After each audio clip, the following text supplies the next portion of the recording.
I'm the Manager of Government Relations and External Affairs for Noble Energy in Colorado. I've worked in a variety of places prior to this, including at the Department of Interior long ago with Mr. Matt McCowan in the, I guess it was the early 2000s. But at Noble in Colorado, I manage our relationships with elected leaders at the local, state, and federal level. I'm policy counsel to our business unit. I work in close cooperation with our regulatory policy advisor, who's also here, Kate Fay, and in case you have met her, please do. And then I also, we work across legislative and regulatory lines at the state and federal level. I'm also political counsel on election issues, having a really fun year this year. We've got ballot measures, we've got candidates for office, all kinds of activity, and it's a very complex world in 2018. I also work with local elected officials, including municipal and county officials, which for Noble really is Weld County and the municipalities that are in Weld County. And I share those duties with our land team and with our permitting teams.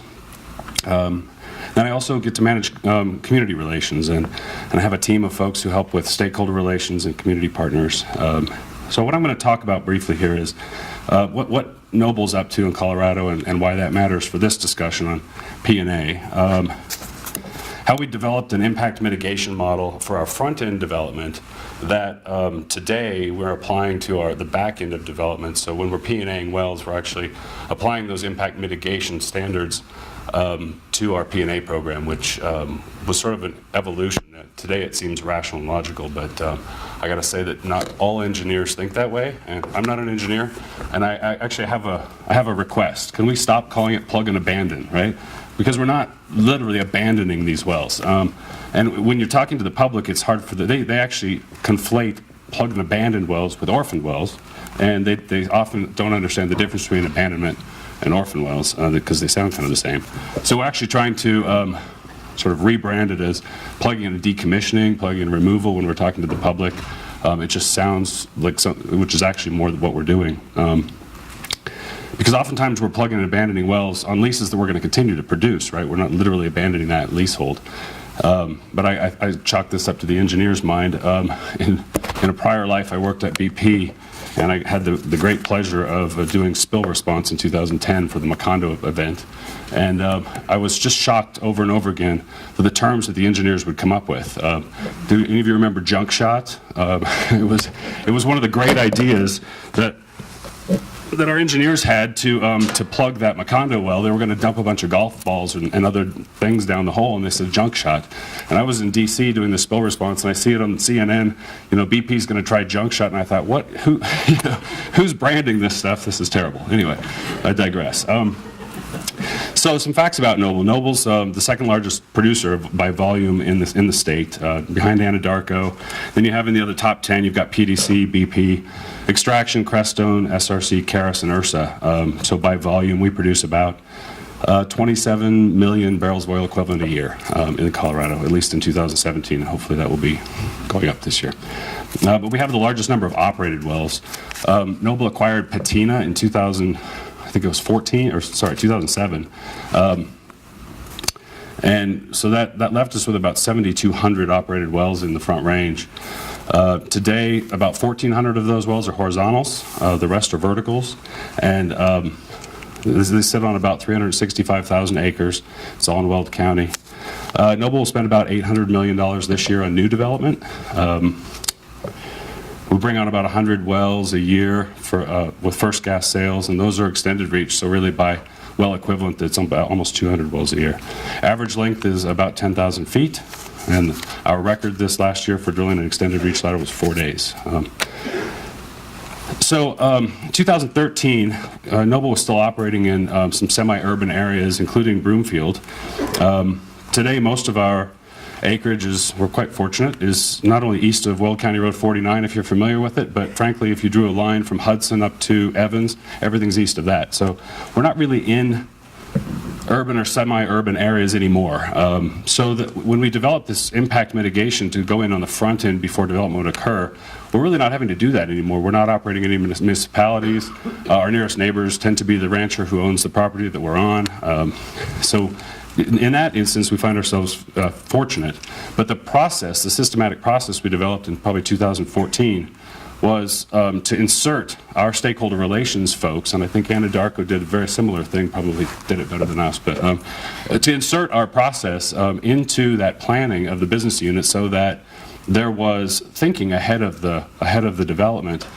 You know, what sorts of mitigation might we need to do? What kind of communication did we need to do with the community? What kind of upfront work did we have to do?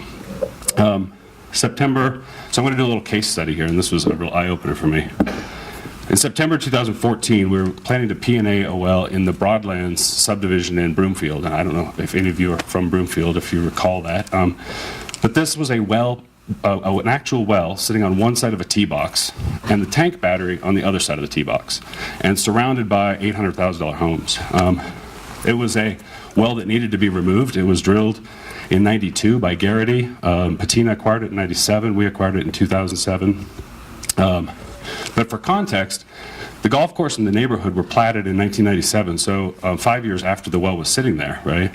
And they, the nearest homes were built in 2000, 2001, so they're putting these homes, like literally, you know, 500 feet from the, or less from this well and tank battery, and selling them for $800,000, which, you know, sort of belies how much people actually cared about the tank battery. I didn't really understand it, but there it was sitting on the tee box. So we had to go in and P&A the well and remove the tanks in the middle of golf season, right? So people are like this, and we got a workover rig sitting behind them.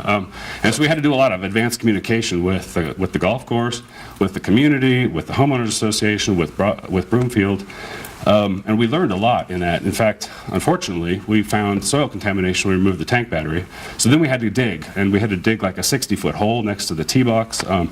But ahead of all of this, we had gone in and met with the homeowners association. We'd done communications that they could send out to the folks.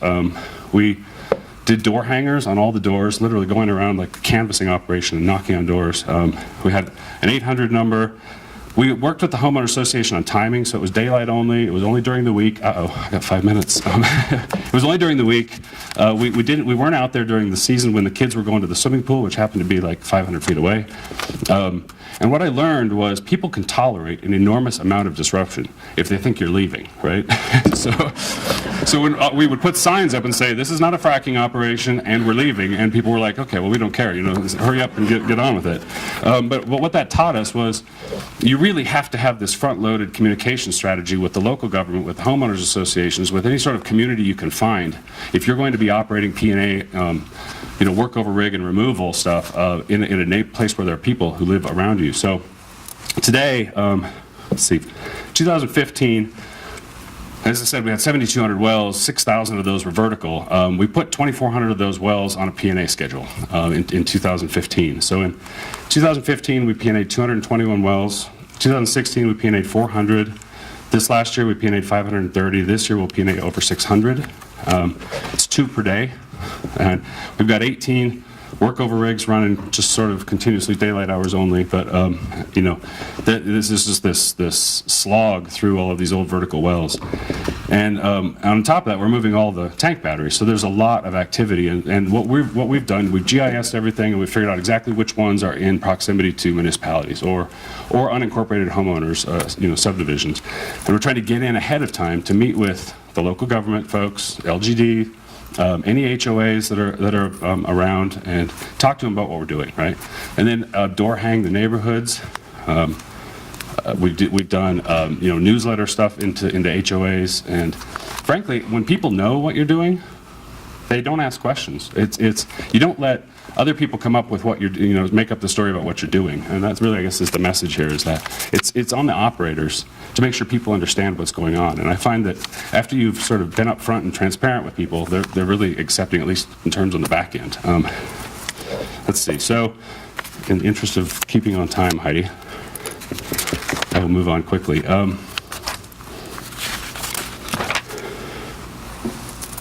We have, so we've got the 2,400 wells on the schedule, 1,200 tank batteries.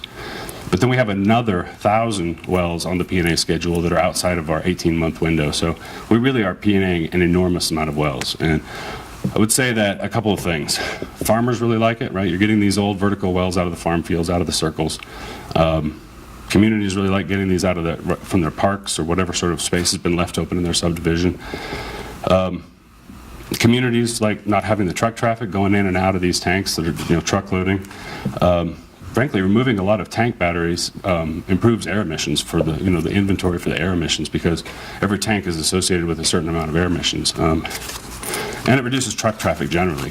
So we sort of branded this Noble Neighbor program, and it's about communicating with folks. It's also about prioritizing the P&A of those wells that are in communities, that are in proximity to homes. And we've got a kind of a matrix of, it has to do with whether they're economic or marginally economic, but we also have put in there, is it in a community and should we be getting it out of there? And that was kind of the strategy behind the Broomfield well.